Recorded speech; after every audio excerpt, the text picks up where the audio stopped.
গাড়ি পেলে জব্দ করে তাকে রেজিস্ট্রেশনের মামলা দেওয়া বা আইনে না আনা যায় এটা আমাদের থানায় বা পুলিশ থানায় জব্দ রাখা এবং কাগজ করে কাগজ করে দেন গাড়িটা বের করে নেওয়া।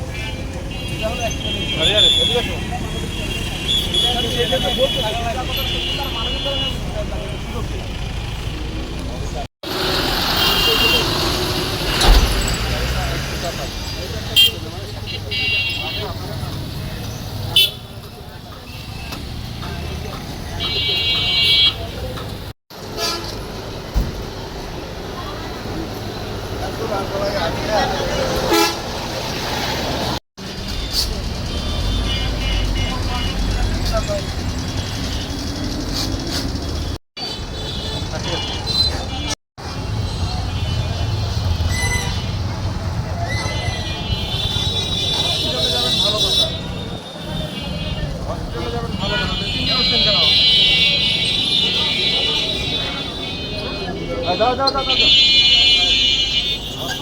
আপা আপনি একটু চাপাই যান আপা আপা সরে যান তাহলে আপনার আসবেন আসলে